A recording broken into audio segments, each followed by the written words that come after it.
Hello everyone, आप सबका बहुत बहुत स्वागत है 15 नवंबर की प्री मार्केट रिपोर्ट के अंदर। फिलहाल मैं गांव में हूं तो मेरा फेस नहीं दिखेगा और वैसे भी फेस देख के करोगे भी क्या। सबसे पहले निफ्टी का हालचाल देखेंगे, बैंक निफ्टी के बारे में समझेंगे, मेरी पोजीशन का क्या हुआ है वो समझना होगा। एफआईआईडीए की पोजीशंस देखेंगे, हम इंडेक्स का एनालिसिस करेंगे, फ्यूचर अभी क्या दिखा रहा है, सेक्टर वाइज आउटकम देखेंगे, टॉपर्स और लूजर को देखेंगे, स्टॉक्स हमारे कौन से ट्रेड कर रहे हैं, वर्ल्ड मार्केट का एनालिसिस होगा, यूएसए का मार्केट इतना ऊपर क्यों खुला हुआ है वो देखेंगे, डाउ फ्यूचर अभी क्या शो कर रहा है, ऑयल और गिफ्ट निफ्टी की मूवमेंट ट्रैक करेंगे, आने वाले कुछ इवेंट को समझेंगे और फाइनली टेक्निकल एनालिसिस के साथ पूरे वीडियो को खत्म करेंगे। चलो ज़्यादा बातें ना करते हुए स्टार्ट करते हैं।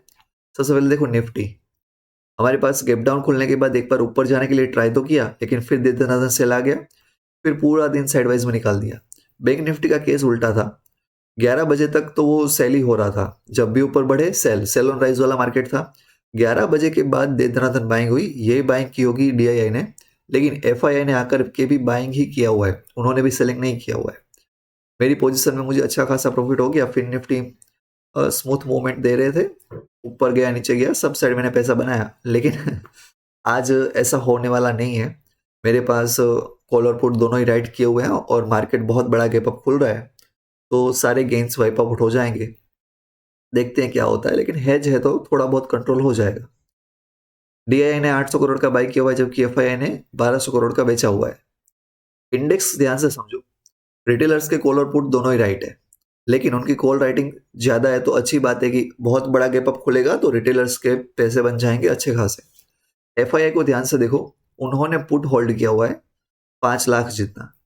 प्रो के पास हमारे पास दोनों ही है, कॉल और पुट दोनों ही राइट है, तो फिलहाल पोजीशन से ऐसा लग रहा है कि इंस्टीट्यूशन फंसने वाला है। और जब भी इंस्टीट्यूशन फंसते हैं तो वो एक बार के लिए मार्केट को नीचे तो लेकर के आएंगे, लेकिन इतना बड़ा गैप अप क्या वो डाइजेस्ट कर पाते हैं वो देखते हैं। इंडेक्स फ्यूचर में देखो ध्यान से, इंडेक्स फ्यूचर में एफआईआई ने सब जगह पे बाई किया हुआ है। निफ्टी 50 को भी बाई किया, बैंक निफ्टी को जबरदस्त 600 करोड़ का बाई किया हुआ है। मतलब कहीं ना कहीं इनको अंदेशा था कि वेनेसडे के दिन को मार्केट ऊपर जा सकता है। और क्लियर कहां से होगा, ऑप्शंस देखो, 3600 करोड़ के जो ऑप्शंस हैं वो उन्होंने वो बाय किए हुए हैं। मतलब ऑप्शंस में भी बाइंग, इंडेक्स फ्यूचर्स में भी बाइंग, मतलब वो वेनसडे को तो संभाल ही लेंगे। ये पोजीशन है जो उसकी वो प्रॉफिट देगी, और उनके पास बहुत सारे स्टॉक्स भी होते हैं तो कोई डरने वाली बात उनके लिए नहीं है।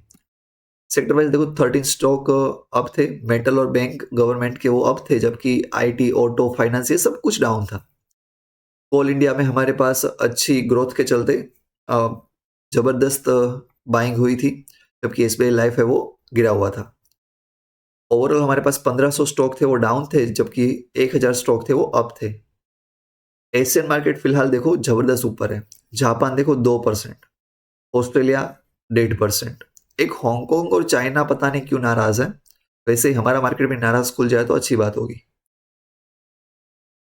यूरोपियन मार्केट पूरे ही ग्रीन हुए हैं, जैसे ही 7 बजे डेटा आया ये सब के सब शूट कर गए सीधा 1-1%, वरना ये फ्लैट या नेगेटिव ही थे। American market, oh my God, Dow Jones है वो 500 पॉइंट भाग गया था, अभी ये 1.43 पे क्लोज हुआ है। यूएसए का मार्केट S&P 500 है वो भी 2% ऊपर चले गए थे, ब्राजील 1.25% ऊपर भाग गया है। तो ये ग्रीनरी हमारे मार्केट में कैरी हो जाए तो फिर तो दिक्कत वाली बात होगी, सारे के सारे राइटर्स वो फंसेंगे। अगर आपके पास कॉल है तो बहुत अच्छी बात है आपके लिए। देखो नेस्टेक 2.5% ऊपर भाग गया, ऑयल ऊपर आ जाने की ट्राई कर रहा है, 10 ईयर बॉन्ड यील्ड सबसे खतरनाक 4.4 पे पहुंच गई। ये 4.6 थी, 4.6 से 4.4 पे आई है, तो पूरे वर्ल्ड के मार्केट ऊपर भागेंगे। एक ही की रीजन है, हमने बताया भी था कि नहीं वेनसडे को ध्यान से करना, वेनसडे का जो डेटा आने वाला है, सॉरी ट्यूसडे को जो डेटा आने वाला है वही डिसाइड करेगा वेनसडे को क्या हो रहा है। सीधी सी बात है, उनका इन्फ्लेशन का डेटा आने वाला था, बहुत ही अच्छा आया, मान रहे थे कि 3.3 आए, लेकिन उससे भी अच्छा आ गया, 3.2 आ गया। पहले कितना था, 3.7 था, तो 3.7 से 3.2 तक आना बहुत अच्छी बात होती है। मतलब आगे इन्फ्लेशन नहीं बढ़ेगा, इन्फ्लेशन नहीं बढ़ेगा तो रेट हाइक नहीं होगा। इंडियन एडीआर्स में भी अच्छी खासी बाइंग है, आप देखो तो 2-2%, 2.5% ऊपर भागे हुए हैं। डाउ फ्यूचर हमारे पास बहुत अच्छा कर रहे हैं, 34,900 प्लस पे चला गया है। ऑयल की मूवमेंट ट्रैक करो तो 78 पे पहुंचा हुआ है और 82 पे, मतलब ये सब कुछ अभी ऊपर ही भागेगा। इंडियन रुपी आसमानी छू रहा है। गिफ्ट निफ्टी देखो कल 537 पे दिखा रहा था, अभी 740 पहुंच चुका है।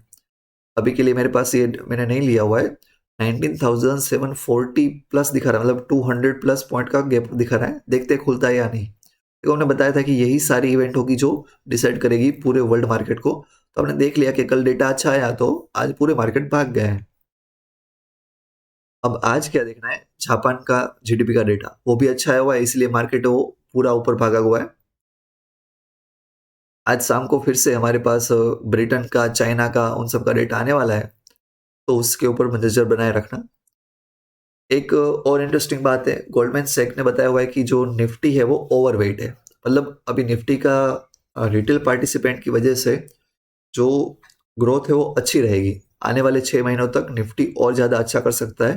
तो जब गुड न्यूज़ आती है तो हर जगह से आती है। आज की इवेंट चाइनीज़ का कुछ डेटा है हमारे पास, इंडस्ट्रियल प्रोडक्शन वगैरह, अनएम्प्लॉयमेंट 12-12:30 बजे यूके का इन्फ्लेशन डेटा होगा। तो उसके बाद यूरोप के मार्केट जैसा कर रहे हैं वैसा मार्केट हमारा करेगा। और मार्केट खत्म होने के बाद कुछ होलसेल इन्फ्लेशन, कोर इन्फ्लेशन का डेटा भी आने वाला है। टेक्निकली अभी ब्रेकआउट हो जाएगा बैंक निफ्टी और निफ्टी दोनों में, और ये तो हमने कल डिस्कस कर लिया था, तो इसको डिस्कस नहीं करते हैं। सब जगह पे अभी ऊपर ही जाने वाला है, लेकिन ऊपर जाने के बाद कितना ऊपर जाएगा वो देखना होगा। नीचे आने के चांस ज़्यादा है। एक बार गैप अप तो खुल गया बहुत बड़ा, लेकिन फिर धीरे धीरे करके नीचे आएगा। Fine, that's all in this video. Please like and subscribe. Thanks a lot.